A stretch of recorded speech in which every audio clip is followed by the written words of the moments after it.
Welcome back everyone to finally another episode of the Triathlon Weekly News Roundup presented by thefeed.com. It has been far too long. I apologize for that. Thought I'd be able to get quite a few more videos out during my trip here in Europe, but now I'm a lot more settled down. I'm currently staying in Girona for the month. Managed to do an amazing house swap opportunity. I can really see why the likes of Jan Frodeno trained here for so long, and being in the pool next to the likes of Yuri Kulin and Vincent Louis is super motivating, and I'll be able to keep doing some more videos going forwards. Thanks for being patient with me. We've got so much news to talk about. I'm so excited to dive into top 5 headlines I've heard recently. I think you already know what a few of them are. But before we did that, I wanted to give you my big takeaways from being at London T100 and as well the Olympics, and then we'll dive into that news. So London T100.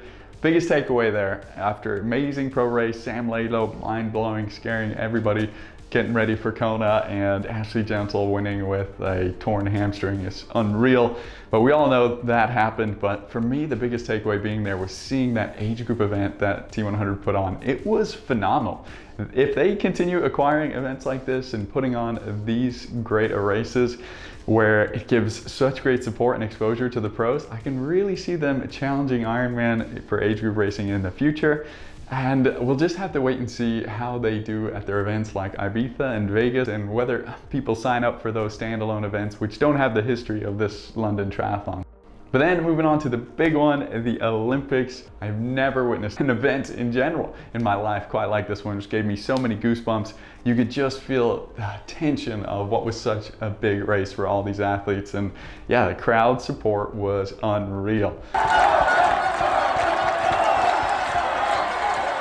I really was just blown away at the support that they gave their French athletes, chanting on their names. Dorian Connix and Leonie Perriot in particular, who weren't doing so well, they really rallied behind those two, chanting their names, and that's when I got the most goosebumps.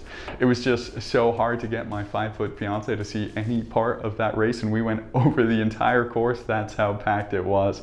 People were in trees, people were climbing on bus stop stations. I mean, absolutely mental. Incredible racing as well. Beaugrand to win in front of the home crowd. She's known this race was gonna happen for about 7 years.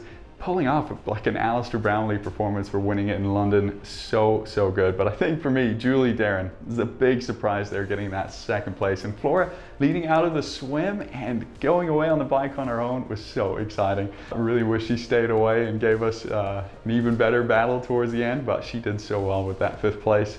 Then the men's, I think they stole the show a little bit with Alex Yee coming back out of nowhere when all hope was lost. In fact, I didn't know Alex Yee had won for quite a while, because we were just before the point where Alex started to come back. So I didn't find out till well after the race was over that Alex had won it, and that just made it even more epic for me. But then the mixed relay, and that one for me, it was all about Taylor Knibb. What a last leg she pulled off for the Americans there. I think she deserves a gold medal. Honestly, I think Germany should donate one of theirs to her, because she helped them out a long way, getting Laura Lindemann to the front of that race, who she did so amazing to run and take the win. But kudos to Taylor Knibb. I think she redeemed herself a lot for 2 unfortunate performances in the individual race as well as the time trial. And I just can't believe now that it's all over after so much buildup, and now we'll have to look forward to LA, which has some huge shoes to fill. And I am now super excited to see what all these athletes choose to do next. Who goes straight to long course, who maybe finishes out this season of short course racing. The World Triathlon Grand Final is in October, so some athletes might choose to go all the way through to that and then move on to long course. And then who decides to go all the way to LA 2028, and who becomes the favorites in the next few years. Thankfully, we have Super Tri starting this weekend in Boston, then Chicago the week after that. And we've got Alex Yee, Hayden Watt, Cassandra Beaugrand, Beth Potter. We've got a lot of those top athletes racing. So it's gonna be fireworks. Plenty more to watch on the short course side of things. Finally, let's move on to the news and jumping into our top 5 headlines. And first, I wanted to say a huge thank you to Form for continuing to sponsor this channel. They have done a new update for their Smart Swim 2 goggles, which you all know I absolutely love, brought with me and used a lot on this trip. Their heart rate monitor feature has been the thing that I have been so grateful for while I'm traveling, just to keep me on track with how I should train. And first guy here to Girona swimming in a 50-meter pool, I realized, man, I needed to slow things up. So that feature has just been a lifesaver. And the Swim Straight just got an update as well, making it even better. And now Form connects with TriDot. So if any of you train with TriDot, it now syncs your workouts as well as all the data back from the goggles to your TriDot platform. So big things from Form coming out recently, and yeah, huge thanks for them to keep the show going. But finally, at number 5, this one I think might catch a few of you by surprise, and this is Challenge Beijing. I think this is an important race coming up because I've heard behind the scenes a lot of talk about people wanting to move for the Asian triathlon market and how it is a big untapped potential that is just ripe for the opportunity of some big races happening there. And Challenge is making a big move for it with this race. They've got 1,000 age groupers signed up, but they've also got a big pro race, $100,000 prize purse, and Kyle Smith and Julie Darren are the two big headline names gonna race there. So excited to see Julie race more middle distance racing. Lots are saying she's the next big one to watch for, even challenging Taylor Knibb, who is my next big piece of news. Number 4, credit to Tim Hemming in Triathlete for this article. If you ever see Tim write an article, just read it automatically. It's always so good.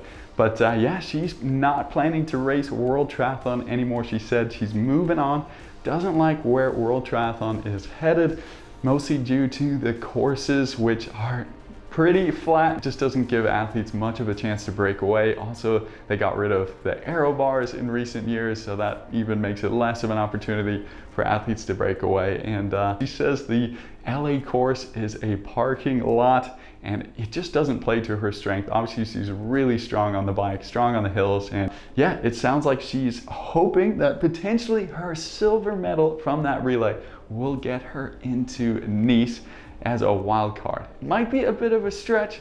They said an individual medal from that games would have been more likely to get her a wild card, but you know, with that performance, I totally think she deserves one. She did note in that article though that the World Championship time trial finals are also on the same day as Nice, so it sounds like she would do that if she doesn't get into Nice. And I bet we'll be seeing Taylor at the LA Olympics, but probably for time trial and not triathlon. Then moving on to number 3, and this is Lionel Sanders saying he is starting at Ironman Canada, going for another practice run before Kona. His video where he announced it was pretty different to what we've heard him say recently. He was talking in this video about his wanting to reach his capacity, because if he does that, then well, there's not much else more than he can do. But it's just such a different take from his no limits slogan and you know what we're usually hearing him say these days of how he just wants to, you know, break through, surprise himself on race day, exceed his limits. And maybe this is just a slight change in Lionel as he gets older, just focusing on what he can do and being satisfied with a result that he is capable of. He mentioned that capacity is a low 50 swim, around 310 to 320 watts on the bike, which is about what Sam Laidlow did at Kona last year, and then around a 240 or sub 240 marathon, and that would be his ultimate capacity. And I think that would be his limit if he could put all 3 of those together. So yeah, just interesting to hear that from Lyle. Excited to see him give it a go at Ironman Canada, which is just after this weekend, coming up on the 25th. But then another big Ironman this weekend, number 2 on my news, is Ironman Frankfurt. Absolutely huge pro start list was announced. 84 men, from what I could count, are gonna start here officially. Always a few drop off. But actually, there's been one last minute addition. None other than Sam Long has rolled onto the start list after apparently being on a wait list for the race, and he is chasing Kona. He says he hasn't quite done the prep needed for this one, but he'll give it his best shot, and he has a good chance. With 6 slots on offer and 17 guys already on the start list have their spot. Anything is possible, okay? That's what I'm embracing this week. I have just signed up today, literally today, it's Tuesday. What, 4 days, 5 days? I got 5 days. I'm gonna be at the Ironman Frankfurt start list because I want to get to Kona 12 of the top 20 in the Pro Series are here to chase those 5,000 Pro Series points, and it's the last full distance race before KONA, so these points are getting more and more precious. Christian Blumenfeld is here after his disappointing 12th at the Olympics.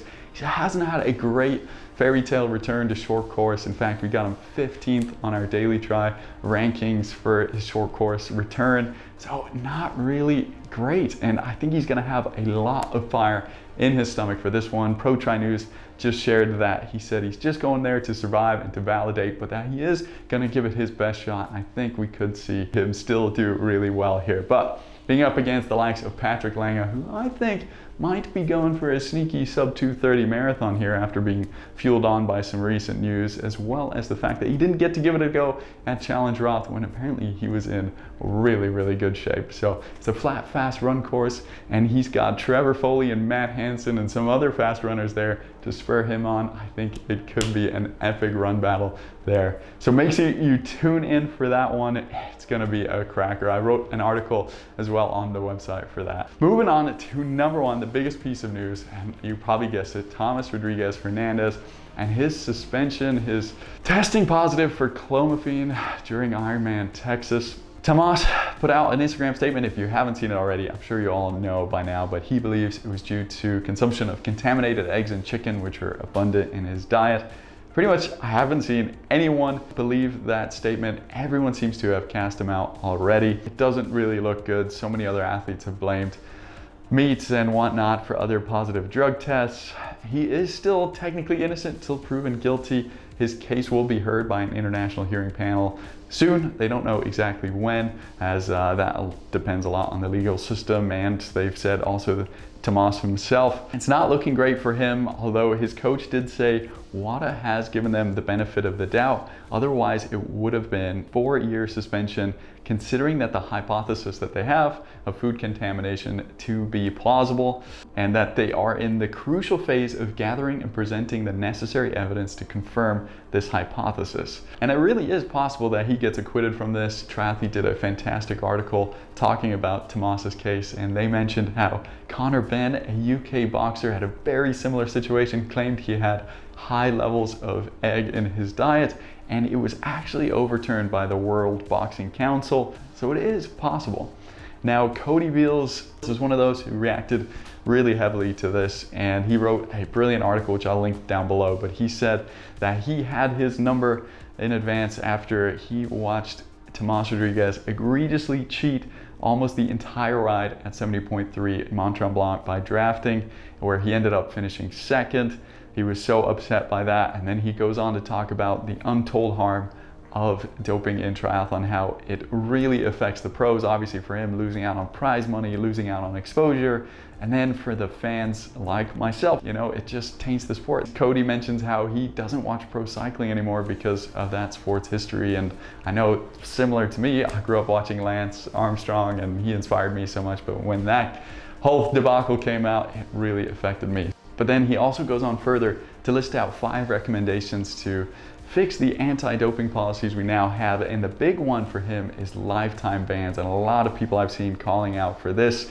I personally agree with this. I think pro triathlon as a job is an extreme privilege, and to take advantage of it like that and really ruin other people's livelihoods is something that should be taken extremely seriously. And then his second point of how it should strip away the results of that athlete from before they were convicted, at least that last season's results, which I would agree with. Going further back than that would be pretty difficult. But yeah, the harm that they've done, I think that is pretty just punishment. Let me know what you think. Thank you guys so much for watching. We'll catch you in the Ironman Frankfurt highlights this weekend, and stick around for more content coming out, hopefully more consistently. Thanks everyone, see ya.